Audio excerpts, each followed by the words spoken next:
Fala, professor de música e empreendedor. Hoje o tema é maravilhoso. Vocês estão sempre pedindo como é viver de música aqui no Brasil, vantagens e desvantagens versus exterior. Vamos compartilhar com vocês aqui um pouquinho daquilo que a gente viveu lá. Eu sou Tatiana Starling, sejam bem-vindos ao nosso podcast Poderosa e Ele. Estou aqui com o meu digníssimo Matheus Starling. Eu já peço para vocês antecipadamente se inscreverem aqui no canal. Então, se você é professor de música, você vai encontrar muito conteúdo de qualidade aqui. Então, se inscreve para não perder nada. Todo dia tem vídeo novo. Gente, verdade. E esse podcast ele não poderia estar acontecendo se não fosse o nosso patrocinador, JMC Academy, que vai aparecer aqui. É uma universidade na Austrália, inclusive tem a ver com o nosso tema hoje. Então, se você tem interesse em estudar fora do Brasil, entender desse mercado da indústria criativa, lá tem cursos como design de games, produção musical, composição, performance no seu instrumento, como outros cursos também da área criativa, como web design. Gente, uma gama de cursos. JMC é aquela faculdade que ainda cabe no bolso do brasileiro. Vale a pena conferir. Então, aqui também vai estar o nosso Instagram, JMC Starling, JMC Academy Brasil. Não, JMC, já tô falando que é da Starling, olha isso. JMC Academy Brasil, lá no Instagram. Se você tem alguma dúvida, manda um direct que a gente responde, tá? Matheus, e esse tema é um tema agradável de se falar, né? Dá até um certo saudosismo. Vamos falar aqui pra galera, Matheus, sobre viver de música como professor de música no Brasil e como foi pra gente viver de música como professor nos Estados Unidos, e vamos falar também da experiência que a gente teve lá na Austrália. Legal, vamos lá. Vamos começar aqui. Primeiro a gente tem que separar muito os Estados Unidos do resto do mundo, tá? Bem diferente, porque é capitalismo na veia, né? Os Estados Unidos. Pouco imposto, pouca pressão em cima de quem quer empreender, muita liberdade para o cara atuar. Eu estava com o Eli Menezes aqui fazendo um podcast e ele mudou de estado, né, de Nova York para o Texas, e em 10 minutos ele fechou a empresa que ele tinha em Nova York e abriu uma nova no Texas, com menos imposto ainda. Então lá, por exemplo, lá não tem leis trabalhistas. Né? Os contratos de trabalho, todo contrato, né? Tudo muito simplificado. Muito até de boca a boca, na verdade, pega os seus dados pessoais ali. Exatamente. Então, isso já diz muito sobre a mentalidade do americano a respeito do que é trabalho. Então, você tem muita liberdade para você atuar. Na minha experiência pessoal, o que eu fiz? Eu simplesmente dei aula particular. Tradicional aula particular, aluno na minha casa. Que você também tinha pouco tempo, né? Você estudava full time é o dia inteiro. E aí você tinha pouco tempo que você tinha, na verdade, que fazer uma grana boa em pouco tempo. Eu lembro que eu dava muita aula sábado, né? Parte da tarde. Preenchia o dia todo ali. E aquele tipo de aula que eu anunciava em jornais locais, eu tocava na igreja, uma igreja brasileira, então tinha aquela questão de um falar para o outro, bem boca a boca, né? Era no início da internet se espalhando, não tinha Instagram ainda, YouTube começando, então não tinha tantos recursos para divulgar. Mas hoje, vamos pensar no contexto hoje, né? A gente tem até amigos que estão lá. E que são músicos e que também são professores de música. Hoje, com certeza, se você estivesse lá, você não teria mais esse impedimento local, né? Com certeza. Mas lá eu já dava aula pro Brasil, não sei se você lembra. Não, de lá, mas eu tô falando do mercado lá, interno, né? Então, eu lembro que em 2006, mais ou menos, 2007, eu dava aula pelo Skype. Eu tinha alunos no Brasil, por exemplo. Eu lembro. E já funcionava bem, não tinha problema nenhum com conexão. Até naquele momento a conexão já era uma realidade. E a gente tinha uma conexão muito boa lá. Então eu já não dependia exclusivamente do mercado local. Porque dar aula, para mim, já é algo que eu faço desde 16 anos. Quando eu comecei lá, o primeiro aluno que eu tive, o Maurício de Araruama, que a galera já conhece, foi dar aula para mim e dou. Sabendo que o que ia dar aula, assim começou, né? Sem um medo, né? Meu Deus, vou dar aula agora? Não. Vou pegar meu caderninho ali. Sabe uma característica muito fleumático, sabia? O fleumático ele é muito confiante, assim. Eu nunca questionei, cara, será que eu tenho capacidade de dar aula pro cara? Nunca passou na minha cabeça. Pô, você me dá aula, dou. Eu cheguei num dia lá, amarradão com uma folhinha de papel, um monte de exercício pro cara. É bem característica do seu tipo de comportamento. Será que eu sou uma fraude? Será que eu tenho capacidade de ensinar? Até é bom você ter esse desprendimento, né? O lado ruim é que às vezes você pode ser uma fraude. Se achar demais, exatamente. Mas então o que aconteceu? Né? Eu dava aula dentro desse perímetro. Agora, qual que é a diferença então? Né? Nos Estados Unidos você tem muito músico capacitado. Ter uma faculdade de música lá é muito comum. Então, assim, a concorrência lá é maior, certo? A concorrência é mais qualificada. Qualificada, Então, por exemplo, né, eu me formei na Berkeley. Quantas pessoas se formam na Berkeley todos os anos? Muitas. E 70% dos formandos são americanos. Sim. Então, eles estão ali dentro do próprio dos Estados Unidos. Você tem várias faculdades grandes que também concorrem, como a Berkeley, MI, Juilliard, espalharam os Estados Unidos todo. Basicamente, qualquer estado que você vai, você tem pelo menos uma boa faculdade de música. Então, você vai no interior dos Estados Unidos, numa cidade pequena, de 20, 30 mil habitantes, você tem um professor formado, que tem uma didática, ele sabe ensinar, né? No Brasil, a gente está num outro ponto, né? Eu não estou dizendo que... As faculdades são ruins. Não é que as faculdades sejam ruins, né? Tem um lado da faculdade ser pouco prática aqui, muitas delas, né? A maioria, muito, né? Talvez a maioria seja mais voltada para a música erudita, né? Então, às vezes, não atende tanto o mercado da música popular. Não tem tanta faculdade de performance, por exemplo. Quem quer dar aula para músicos que querem performar. Normalmente, o músico ele vai fazer uma licenciatura que é bem mais focada em pedagogia, dar aula para criança. Sim. Não se fala tanto em andragogia, aula para o adulto, que ele já está indo para estudar com um outro ponto em mente. Ele quer realizar um sonho. Então, como você ensinar para um adulto é completamente diferente de como você ensina para uma criança. Então, muitas vezes a faculdade ela não prepara aqui no Brasil nesse sentido, né? Sim. Mas não estou dizendo que seja esse o problema que a gente enfrenta. Então, existe faculdade, mas temos poucas pessoas formadas. Nos Estados Unidos, a gente tem muita gente formada. Então, entre os níveis de autoridade, a gente sempre fala de 3, né? Uma é uma formação, que isso conta sim. Só se você não tem, já era? Não. Você pode ter autoridade em outras coisas. Sim. Você pode ter um lastro profissional, músico de performance. Com quem você tocou, o que você já fez. Ter uma carreira, ou, que é o ponto mais importante, é você ter alunos que você já transformou. Então, você tem muita prova de que sua metodologia funciona. Ou seja, através de alunos que te recomendam, ou até mesmo alunos que você formou e você registrou isso. As pessoas falam muito, como eu consigo provar, ter autoridade? A autoridade ela é algo que você conquista. E a autoridade vem de autoria sempre, né? Sim. Você ser autor de alguma coisa. Então, eu tenho uma carreira, então você mostra que você está atuando ali, você está criando. Você é autor de músicas ou de performance de palco. Então, você mostra que tem autoridade por lastro ou por formação. Então, olha só, eu passei por uma faculdade, eu passei por um crivo, então eu tenho uma autoridade para ensinar porque a faculdade me deu essa capacidade, que às vezes não é uma realidade, mas enfim. Ou então através das provas sociais, que eu acho que é o mais importante. Mas então, voltando para os Estados Unidos, você tem essa questão que a concorrência ela é mais qualificada. A concorrência é mais qualificada. No Brasil não tem tanta qualificação. Mas também, a gente está falando aqui sobre viver de música, como professor de música. Então, nesse viver tem muita questão da qualidade de vida. O poder de compra nos Estados Unidos, né, é muito maior do que o poder de compra no Brasil, né? Lá eles ganham em dólar. Então, R$1.000 que a gente ganha aqui, com esses mesmos $1.000 lá, eles têm um poder de compra muito maior. Sim. Então, a gente fala, por exemplo, para um professor de música aqui do Brasil, para ele alcançar esse padrão de vida dos $1.000 que o cara ganha lá, ele tem que dar pelo menos, tem que ganhar, ele tem o tempo dele, como que falo?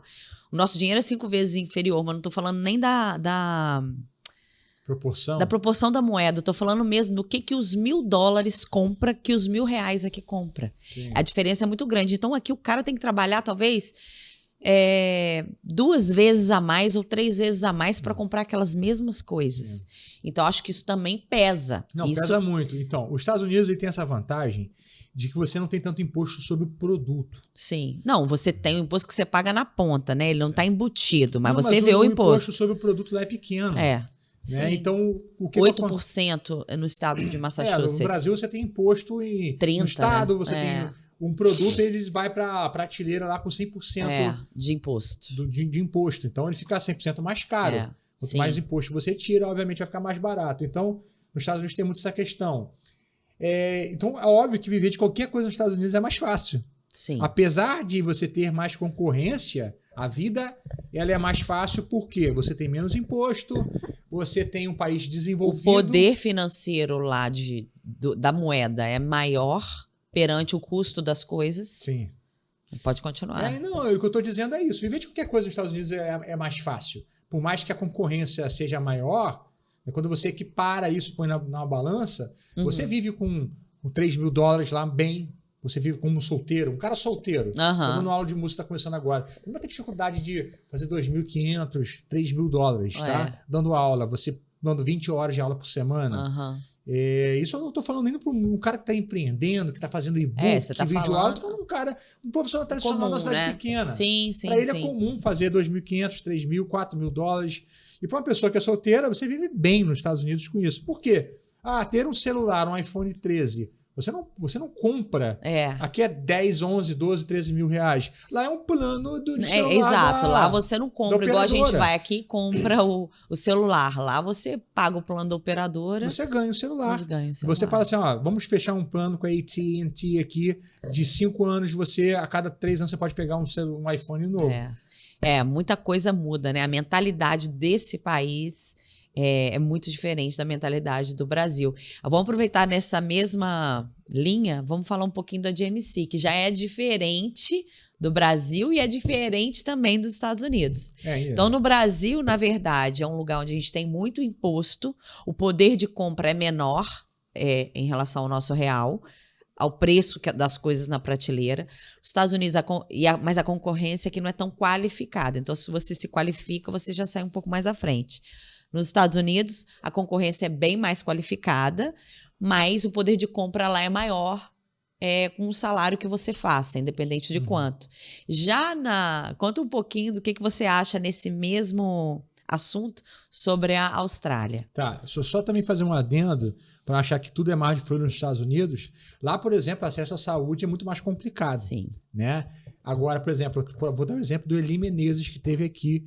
E foi uma coisa muito interessante, que no Texas, ele como músico, ele paga acho que $50 por mês e ele tem um plano de saúde bancado pela Associação dos Músicos da. Nem sabia disso, então, mas isso lá é muito estado por estado. Cada estado tem suas leis, né? Então, ok. Mas normalmente nos Estados Unidos, se você tem um problema de saúde, você tá ferrado. Não, você tá ferrado não. Peraí, vamos lá. Lá eles não negam pra ninguém fazer o tratamento. Não. Todo mundo faz o tratamento. Só que a conta vai chegar. E normalmente ninguém tem dinheiro pra pagar aquela conta, né? Se você precisa de uma ambulância, tá passando mal emergência, o vizinho vai chamar a ambulância pra você. 2 meses depois chega a conta, só a ambulância, $500. Ambulância, mais não sei o que, $1.000, só da ambulância ter ido na sua casa te buscar. Eu vi uma pessoa que fez uma operação de estômago, alguma coisa, $100.000. Então, operação, essas coisas Aí a pessoa fica a vida inteira devendo. Então, tem essa questão, o plano de saúde lá é muito mais caro que no Brasil, você não tem um sistema público, quase nenhum estado, né? Ok, não vou entrar nesse lado, essa seara também, que a gente foge muito, tá? Mas não são só flores lá. Não são só flores. Mas é óbvio que é muito mais fácil. Não, mas dentro desse âmbito que a gente está falando sobre poder de compra e professor de música. O que você acha lá da Austrália? Então vamos lá. Se você pega toda a Europa, né? A Austrália não está na Europa, mas se você pega toda a Europa e a Austrália ela tem toda a influência da Inglaterra, né? Até hoje é um país vinculado à Inglaterra, né? Sim, foi colônia deles, né? Então, mas aí tem um vínculo, né? Que eles... A rainha é a mesma rainha de lá. Mesmo, e tudo mais. Então você tem o primeiro-ministro da Austrália, né? Isso. O que acontece? Então, toda a Austrália e muitos países da Oceania também possuem essa visão parecida, né? Que é o quê? você tem muito imposto, o imposto na renda da pessoa. Muito não imposto. Tanto imposto no produto, mas muito imposto na renda. Se eu não me engano, são 30 e poucos por cento, né? Tem países que chegam quase 50%, né? do salário da pessoa. Você tem muito imposto, tá? E você também não tem tanto incentivo ao empreendedorismo quanto nos Estados Unidos, que é uma nação empreendedora.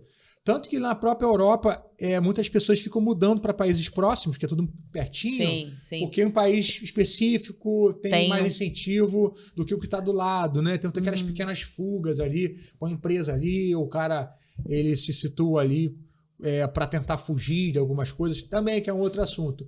Mas o que eu quero dizer é que lá você tem um mundo diferente. A galera lá é menos acelerada. O americano ele é muito acelerado. Então vamos falar de capitalismo, né? O Brasil é capitalista, os Estados Unidos é muito capitalista, a Austrália é um pouco menos capitalista, né? O que eu vou dizer? Na verdade, todos esses países são capitalistas, cada um da sua maneira. O que eu vejo é que o Brasil ele tem o pior dos dois, né? Que ele tem uma carga tributária grande, né? Não no imposto de renda em si, mas no produto. E ele tem esse problema de muito imposto. O imposto de renda é razoável, mas imposto sobre produto. Você tem custo de vida alto. Você tem que, por exemplo, nós temos filhos, a gente paga... A escola, nada está incluso nos impostos, né? É isso que você está querendo dizer. Nada está incluso no imposto. Então, mas é uma nação muito trabalhadora. O Brasil tem muito essa veia de empreender, de fazer. O brasileiro, a maioria pega na enxada, no batente e faz. Então, você está falando isso para falar da Austrália. Porque a Austrália a gente viu realmente, cara, que a galera é mais preguiçosa, no sentido de que é mais o lifestyle, que é uma coisa da Europa. Na verdade, quase 50% de alguns países, quase 50%, mas tá tudo embutido ali. Escola, educação, que é de escola e educação, né? Educação, saúde... tá tudo incluso, você não paga nada por fora, você não contrata uma escola particular, você não tem um plano de saúde. Na Europa, tá tudo incluso ali, da pessoa. Muitas vezes, alguns países, eu até voltei agora da Europa e vi que em Londres, muitas pessoas ganham até moradia do próprio governo. Você só tem que atestar algumas coisas, não tem tanta condição, você ganha até moradia. Mas em compensação, é um povo, igual você falou, é um povo que é mais preguiçoso, mas é um povo mais devagar.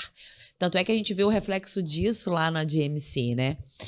Os alunos que vêm de fora, a gente vê que são alunos mais empenhados, se destacam mais. Principalmente brasileiro, né? Principalmente brasileiro, que quer chegar mostrando e fazendo, acontecendo. Já porque as coisas talvez venham mais fáceis para eles não mostram um desempenho tão grande, né? Porque o que a gente sentiu na Austrália, né? Foi o país mais tremendo que a gente já foi, né? Maravilhoso, amamos. Ele é mais limpo do que os Estados Unidos. Wi-Fi nas ruas, todas as ruas, Wi-Fi de graça. É um povo educado, você tem abundância, é um país que ele é rico em recursos naturais, ele tem uma mentalidade moderna. 5 horas da tarde, gente, na Austrália, aconteceu um lance muito interessante. A gente ficava durante o dia trabalhando lá na GMC, conhecendo o campus, sabendo todos os detalhes, e eu só falava assim com o Matheus, vamos sair um pouco mais cedo pra gente dar uma volta, passar no shopping, comprar algum presentinho para as crianças. Aí teve um dia que a gente saiu, eram umas 4h40, chegamos nesse shopping em 5 minutos. Tava tudo meia porta, você lembra disso? Tudo com meia porta assim, não dava nem para entrar. Falei, que isso, é um feriado, ninguém avisou. Tentei entrar em 1, 2 lojas, não consegui. No outro dia, eu falei assim, deve ter sido feriado, deve estar tudo ok. Chegamos 5 horas, já estava tudo fechado. Eu falei, meu Deus do céu, que negócio é esse? Um dia minha porta tinha tudo fechado. E aí fomos perguntar para o Peter, que é o diretor da GMC. Ele falou, não, aqui o comércio fecha 5 horas da tarde. Na verdade, não só o comércio, como algumas outras áreas fecham 5 horas da tarde, alguns escritórios, para que as pessoas possam voltar para casa ainda com a luz do dia, para que possam ter um happy hour com a família no final do dia, possam ainda chegar em casa na luz do dia e não à noite. Eu falei, sério mesmo? Isso é uma parada do governo? O governo pensa dessa forma para o cidadão. Cara, eu fiquei tão chocada, achei tão incrível. Na verdade, é uma questão do governo, é uma tradição. Uma mentalidade. Mas não é uma coisa imposta, né? Não é imposto, na verdade, o país do país surgiu em cima disso, né? E, na verdade, eu acho isso bom. Eu acho maravilhoso. Eu não acho isso ruim, né? Aí eu fiquei só pensando nos BRTs aqui do Rio de Janeiro, meia-noite lotado ainda. As pessoas indo para casa meia-noite, saíram de casa às 6 horas da manhã. Então, para quem quer trabalhar muito, você também tem um espaço para trabalhar muito. Você não é impedido. Né? Não é impedido, apesar mas não é comum. Eles acham até esquisito. Se você está trabalhando demais, eles acham que talvez você é muito olho grande, um cara que olha torto. Não é igual nos Estados Unidos, que a gente conheceu um cara, né, nos Estados Unidos, o Nick. Ele era casado com uma brasileira e esse cara, ele trabalhava num emprego fixo, que eles chamam de full time, que é de manhã, 8 horas por dia. Depois, ele tinha um part-time, que era mais 6 horas por dia. Então, ele trabalhava 8 mais 6. Na verdade... Ele tinha 3 empregos. Aí ele tinha um outro de entregador, alguma coisa assim. Ele tinha um de entregar e tinha um que trabalhava na loja de colchões, né? Nossa, aí conta. A gente falava assim, gente, mas quanto tempo que ele dorme? Eu acho que ele dormia 3 horas por dia. Aí ele contou pro Matheus que um dia, né? Ele tava lá nesse emprego. Aí ele foi testar a cama pra pessoa mostrar. Era uma loja de colchões. Aí ele foi, colchão enche e desenche. Aí você pode ficar aqui... Ele dormiu no colchão na hora que estava atendendo uma pessoa. Assim, mas essa é a mentalidade da maioria das pessoas que vão para os Estados Unidos. E eu quero aproveitar também para dizer isso, que o brasileiro que vai para lá faz isso. Agora, eu penso, esse brasileiro que faz isso, se ele fizer isso aqui, tudo bem que pode ser, não vai ser na mesma proporção financeira, mas ele não vai ganhar mais? Porque aqui ele tem uma mentalidade que é 8 horas, acabou, quero ir para casa. E é isso, e quer crescer. Não vai crescer. Quantas horas você trabalha por dia? No mínimo 10, 12, né? Que já foi mais, já foi 14, já foi 16. Se você for contar mesmo, ainda tá nos 14 horas. Se você trabalha 8 horas por dia nesse regime CLT com essa mentalidade... Cara, você vai continuar nesse mesmo padrão de vida, seja professor de música, seja médico, seja qualquer outra profissão. Então, você tem que sempre fazer um plus, fazer um a mais. Você não mais ganha dinheiro ou cresce ou fica rico com um emprego de 8 horas por dia. Porque o que enriquece, tem um ditado, que o que enriquece é o trabalho após o trabalho, né? Que é quando você realmente acumula e tudo. E, na verdade, a gente não está aqui num papel de dizer o que é certo ou o que é errado. Eu não acho bonito um cara ter 3 empregos, mas pode ser, no momento da vida dele, fazer isso por um propósito. Exato, um planejamento. Ele quer chegar em algum lugar, vai ter tempo de pagar preço. A gente só está querendo mostrar como que são as diferenças. Então, você pega os Estados Unidos... É um país que é capitalista, você é muito frouxo em termos de legislação, você não tem legislação trabalhista, você não tem direito do trabalho. Se você tem algum problema com o empregador seu, você vai à justiça comum. Sim. E você vai colocar em xeque o contrato. Processa ele, O contrato. O contrato é assim, cumpriu ou não cumpriu. Então não tem uma lei, não tem a lei trabalhista, são os contratos. Então você tem um país que cresceu sobre esse alicerce. Sim. Você tem na Europa, que é um país... A Europa é muito mais velha também, né? Então você tem que entender isso, que as pessoas, como os Estados Unidos foi construído, pessoas que migraram, não foi uma colônia de exploração, foi de povoação, as pessoas foram lá fugindo de perseguição religiosa. Desde o início, guerras, teve essa questão, essa mentalidade de o protestante que já tinha a mentalidade de prosperidade, vamos construir, vamos enriquecer, vamos pensar em tudo junto. Tem o Commonwealth, né? O bem comum. Você vai lá em Boston, por exemplo, tem uma praça chamada... Commonwealth. Que eu fiquei sabendo há poucos meses por que tinha esse nome, né? Eu acho que eu até te contei. Que era uma praça que o pasto era comunitário. Então, qualquer um poderia levar o boi ali, a vaca e pegar o capim ali. Então, foi uma nação construída sobre um alicerce diferente. Desde o início, e isso está entranhado. No Brasil, nós tivemos o nosso início completamente diferente. Uma colônia de exploração. As pessoas chegaram aqui, tinham os índios, chegaram explorando tudo, construíram o tempo inteiro arrancando, vamos arrancar. Levar, né? E é uma coisa muito complexa, né? Por que o Brasil se tornou o que se tornou um país com tantos recursos? Por que é assim, né? Aqui a gente está no Rio de Janeiro. Gente, a gente está num lugar que, nos últimos 30 anos, todos os governadores foram presos. Foram corruptos. Todos foram presos. Então, assim, por que acontece isso, né? Aí a gente vai entrar numa outra seara política que não vale a pena a gente entrar, até porque é difícil você ter uma resposta para isso, mas acho que é legal a gente apontar isso, porque o Brasil, E quando eu falo que ele tem o pior da Europa e o pior dos Estados Unidos, eles também têm o melhor dos dois. Por quê? A gente tem um povo que é trabalhador. Se você quiser trabalhar muito, você pode trabalhar. Um povo inteligente, né, Matheus? É um povo inteligente. Eu também acho que o Brasil ele acabou, pela necessidade, avançando muito rápido em algumas coisas. E no Brasil nós somos muito bons de marketing digital. É o país número 2 do mundo. Você só perde para os Estados Unidos em marketing digital. Então, o professor de música que ele joga esse jogo do digital, ele tem aqui um caminho que já foi pavimentado. Sim. Eu mesmo estou aqui trabalhando no digital desde 2009. Então, assim, aqui existe muita oportunidade. A concorrência ela é muito menor, muito menos qualificada. Isso é bom ou ruim? Para quem tem sangue nos olhos e está a fim de fazer, isso é bom. Então você tem uma concorrência mais fraca. Então se o brasileiro ele tem sangue nos olhos, quer trabalhar, se ele tem a mentalidade certa, porque muitas vezes ele perde o jogo da mente, né? Ele se vê pequeno, ele tem várias crenças que limitam, ele desiste. Então se ele supera isso, ele estuda e ele está disposto a trabalhar, cara, ele vai dar certo. Porque o mercado ele suporta isso. E aí eu queria aproveitar para falar, a gente está falando sobre essa profissão em países diferentes. E seria até tema de um outro podcast, mas eu acho que se enquadra aqui, que é o seguinte: para o professor de música ter um bom salário, quais seriam as fontes de renda? Hoje, o Matheus Starling, para ele ter um salário bom, para ele ter uma vida boa que ele tem, vem tudo do mesmo lugar? Não vem, né? A gente fala muito sobre os ovos no cesto, né? Você tem que separar cesto. Você tem 20 ovos, vai botar mesmo cesto. Aí se o cesto cai, quebram todos os ovos, né? Mas explica um pouquinho isso aí pra galera, pra eles entenderem, na verdade. Primeiro, a gente fala de 5 camadas.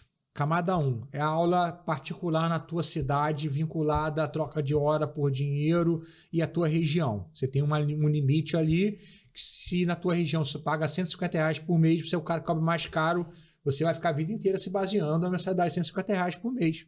Você não tem mais o que fazer, você vai fazer o quê? Né? Então, a primeira camada, que é dar aula na própria cidade. Camada 2, você dá essa mesma aula no meio virtual. Então, você já consegue dobrar a tua mensalidade, que você pode dar aula para o cara que mora numa capital ou no outro país. Camada 3, quando você começa a dar a sua aula para muitos, para alguns, né? Então você dá aula de mentoria, workshop, masterclass, aula em grupo. Uma mesma aula, mas ganhando de vários lugares. A sua hora já começa a ser mais bem paga, né? Então você está tocando hora por dinheiro, mas você pode botar uma mentoria e cobrar R$1.000 por hora, porque você tem 10 alunos pagando R$100. Exato. Ou 20 alunos, né? Então, é um ponto positivo. E 4 é quando você cria renda passiva. São produtos digitais, infoprodutos, que você vai começar a gravar, se empenhar 1 vez, 2, 3, 4 vezes, e você cria uma esteira de produtos que você pode vender para sempre os mesmos produtos que você fez. E a gente fala que a 5ª camada é quando você combina todos aquilo que mais faz sentido para você e aquilo que mais te traz retorno. Entendi. É isso, né? Ah, legal. Nossa, o Matheus deu uma aula aqui agora, gente, sobre renda, né, financeira. Com você como professor de música, o que você pode fazer. Acho que você já vem falando, mas agora ficou bem explicadinho. Eu quero te agradecer por estar aqui compartilhando com a nossa audiência sobre as suas experiências lá nos Estados Unidos. Você tem algo para falar para esse professor de música empreendedor que tem esse sonho, talvez, de ir para fora, seja para a Austrália através da JMC, que eu acho que é um grande caminho, ou para os Estados Unidos. Se você fosse escolher hoje, Matheus não fica mais aqui no Brasil. E o Matheus tem a oportunidade de ir para a Austrália ou para os Estados Unidos como um professor de música. Tá, entendi. Se eu estivesse começando a minha carreira, eu iria para a Austrália. Entendi. Tá? Se eu estivesse começando a minha carreira, pensando em família, em criar filhos, em qualidade, eu iria para a Austrália. Entendi. Por quê, Matheus? Porque, primeiro, com uma qualidade de vida que eu acho lá absurda, um país lindo, eu gosto de surfar. Eu iria para Gold Coast, algum lugar ali perto. Eu não descarto um dia o salário também, né, Matheus? O salário o salário mínimo na Austrália, que fique registrado, é $22 a hora. Sim. Enquanto nos Estados Unidos sai em $8,50. Mas eu também... eu não voltaria e faria de uma outra forma que eu fiz, esse caminho de ter ido estudar na Berkeley. Sim. Porque era um momento da minha vida que eu queria muito crescimento. Então, assim, depende muito do que a vida da pessoa ela busca, sabe? Sim. Para mim, os Estados Unidos foi a melhor escolha naquele momento. Eu fui para faculdade icônica, foi um rompimento na minha carreira antes e depois disso. Mas, enfim, hoje em dia, talvez querendo já desacelerar um pouco, consideraria, obviamente, muito morar na Austrália. Eu acho que o problema da Austrália é a distância do Brasil. Se depender de estar vindo para cá é meio complicado, né? 24 horas de viagem, né? Não, 24 horas não, mas tu vai 16. assustar a galera aí. Daqui para o Chile, 3 horas, do Chile para lá mais 14. Então, bota aí um dia inteiro viajando. Dá um dia viajando, é verdade. Enquanto você tá lá na Flórida, você tem um voo de 8 horas, né? Então, para estar lá, vai para lá e fica lá. Vai para lá 4 anos fazer faculdade, 3 anos você consegue acabar em 3 anos. Isso. Vai lá, não precisa voltar necessariamente. Dá o seu gás, dá o melhor lá. E que a gente sabe que o brasileiro se dá muito bem na Austrália. Muito bem, porque o brasileiro faz tudo bem feito. O lance de ir lá, de ir para a Austrália, fazer uma faculdade, trabalhar lá em paralelo, que ele consegue dar esse gás, faculdade, trabalho, consegue levar isso. O brasileiro está acostumado por causa da pegada. Tá. Em 3 ou 4 anos, o cara conseguiu se formar numa faculdade de ponta, se aprofundou no inglês, emergiu uma nova cultura, e quem sabe? Fica lá ou volta, né? É isso. Obrigado, galera. Eu quero agradecer vocês, a nossa audiência. Se você não está inscrito, se inscreve aqui. Compartilha esse vídeo também com algum amigo que é professor e empreendedor. Um abraço, que Deus te abençoe. Até a próxima. Valeu, fica com Deus. Like.